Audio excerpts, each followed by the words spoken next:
주식클. 자, 안녕하세요. 주식클났습니다. 오늘은 11월 22일 소설 눈이 내린다는 그 소설이군요. 이번 한 주도 정신은 만만치 않았고 최근에 이제 가장 큰 화두가 코인 이야기일 같아요. 비트코인의 가격이 이제 우리나라 원화 기준으로는 1억 3천만 원이 넘었었죠. 이제 미국 달러 기준으로는 10만 달러 이야기 나오고 있는데, 오늘 이야기는 여기 화면에 나와 있는 대로 실제적으로 글로벌 증시는 동업 같은 경우는 뭐 여러분 잘 아시겠지만은 미국 증시 같은 경우는 계속 이렇게 신고가를 유지해주고 있습니다. 11월 달도 미국의 다우지수나 나스닥은 아마 양봉으로 마감을 할 것 같아요. 사상 아마 유례 없는 상승세, 지금 분기 기준으로 지금 보게 되면 나스닥인데 거의 23년도 이후부터 계속 상승하는, 어떻게 보면 코로나 때의 6개 연속 분기 연속 상승을 그대로 이어가는 모습입니다. 참 우리랑 보면 다르죠. 코로나 때 그렇게 좋았던 1년이 있었는데, 그리고 미국은 계속적으로 올해 같은 경우도 4개 분기 연속 이렇게 상승을 하는데, 뭐 한편으로 놓고 봤을 때는 최근에 미국 증시에서 조금 약했던, 요게 아마 제가 생각을 할 때는 이 반도체 지수도 일정 부분 엔비디아 효과를 좀 이어가지 않을까. 물론 아직은 예측할 수 없습니다만은 엔비디아의 어떤 폭발적인 시세 연출력은 좀 예전보다는 약하다 하더라도 또 미국 시가총액 1위 업체의 위험을 아마 미국 증시는 계속 유지할 것 같습니다. 그래서 아까 보는 대로 마찬가지로 실제 시장 같은 경우는 이런 식으로 주가 순자산 배율 오히려 비싼 종목주로 계속 몰리다 보니까, 심지어 최근에 한때 작년까지만 해도 가장 인기를 모았던 게 인도 시장이었어요. 근데 최근 올해 접어들어서 혹시 보신 분이 있을지는 모르겠지만은 인도 선섹스 지수 같은 경우도 실제적으로 10월 달부터는 상당히 강력한 차익 매물이 나오고 있습니다. 한때 인도가 거의 되게 되면 한 2000 코로나 이후부터 아까 미국과 비슷한 흐름을 갔었는데, 확연하게 미국이 이제 우리나라가 꺾일 때처럼 트럼프 대통령 당선인 포함해서 그 이슈가 나온 이후 전후부터는 인도에서도 자금이 좀 빠지는 게 보일 수가 있어요. 그렇게 보게 된다면, 물론 인도 같은 경우는 또 소비시장 자체가 있고 미국과의 관계에서 그리 나쁘지 않을 거라고 추정을 하기 때문에 뭐 여기서 많이 빠질 것 같지는 않습니다만, 중요한 거는 인도 증시도 자금이 좀 빠지고 있다는 겁니다. 이거는 어떻게 가는 걸까요?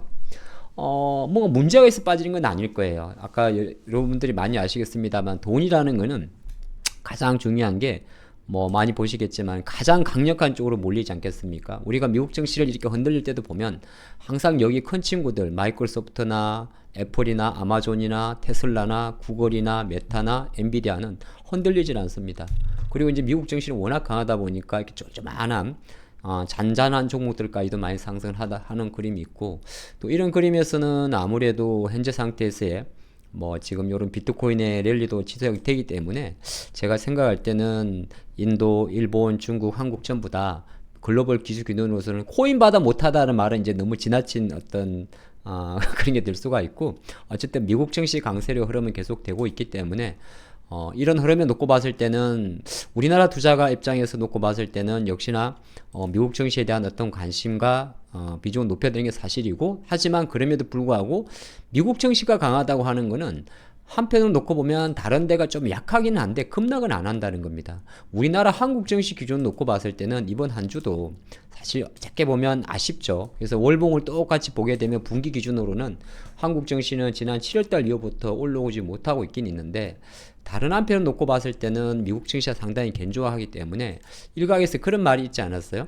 한국 증시가 이제 7월 달에 빠질 때가 실제적으로 일본이 급작스럽게, 그쵸? 일본이 급작스럽게 엔화 강세를 가면서 캐리 자금이 빠진다. 그러면 이제 글로벌 자금 자체가 뭐 여기저기 인도라든지 대만이라든지 뭐 한국이라든지 일본들 같은 자금이 빠졌을 거고, 그 자금 어디로 가느냐?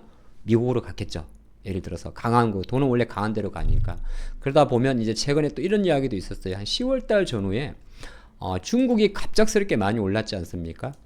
중국과 한국은 또 어떻게 보게 되면 물론 이제 정시 지수가 오른 거는 부양치 기대감도 있고 시장 관점에서 돈으로 올렸으니까 약간은 뭐 너무 투기적인 흐름도 있긴 있습니다만은, 중국으로 놓고 봤을 때, 뭐 글로벌 기준으로 놓고 봤을 때 아시아 지역 만약에 비중을 조절한다고 할 때도 중국이나 홍콩 쪽을 비중을 높이고 한국을 비중을 낮출 필요는 없을 것 같습니다.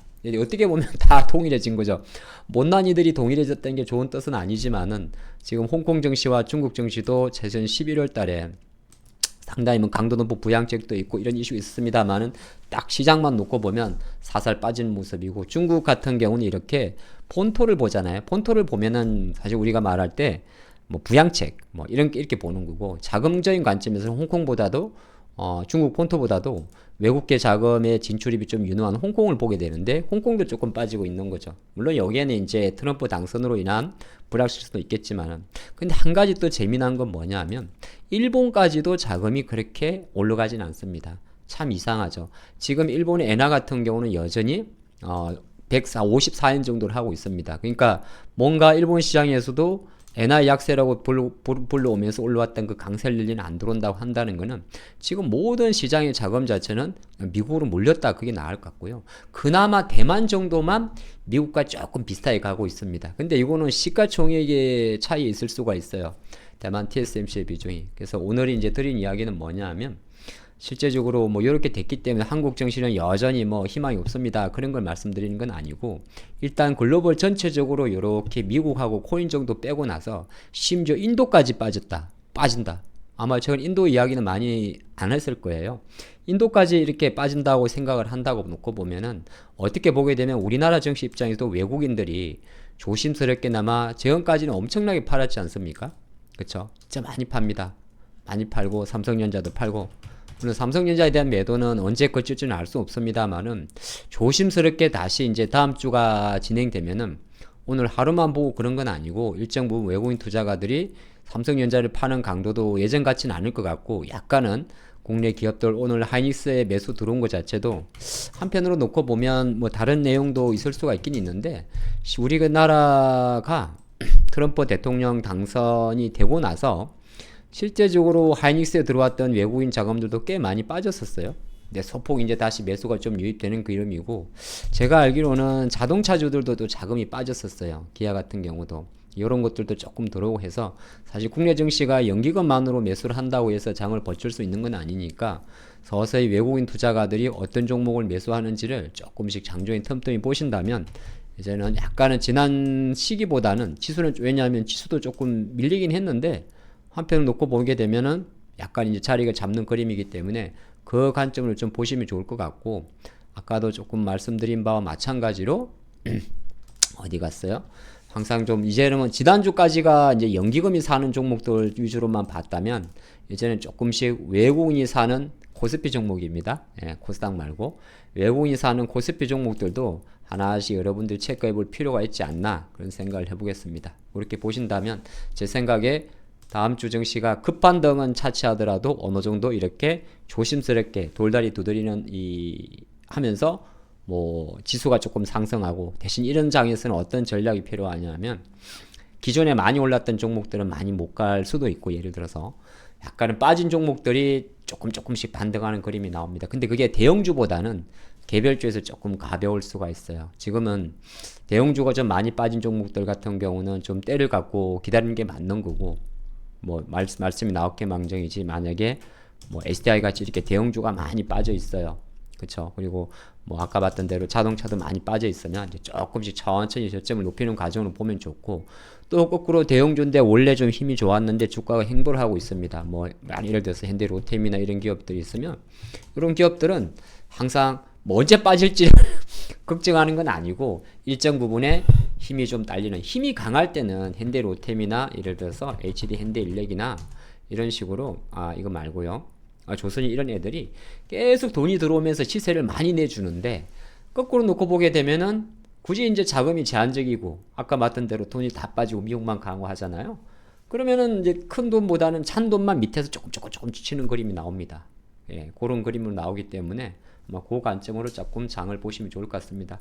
오늘 영상은 제가 어떤 특정 섹터를 이야기하기보다는 뭐 주말도 다가오고 아마 이 영상들을 여러분들이 주말에 좀 보실 것 같은데, 한번 쭉 보다 보니까 이제 저는 아까 인도 빠지는 거하고 중국 홍콩 빠지는 걸 좀 보면서, 이게 뭐 생각에 따라 좀 다를 수는 있는데 이제는 뭐 다 빠진다 그렇게 생각하면, 이걸 생각하게 되면 미국은 그럼 쉽게 안 빠질 것 같고, 한편으로 이제 뭐 가상화폐 조금 상승세가 좀 주춤된다든지, 어제 영상 마찬가지로, 그리고 이제 한쪽으로 어디 돈을 집어넣기가 좀 제한적이라면, 우리나라 쪽에서 최근에 반도체에서 상당한 매도세가 나왔고 했던 그런 부분 2차 전지에서 매도가 많이 나왔던 그런 부분은 조금은 진정되지 않을까, 그렇게 한번 조심스럽게 예측과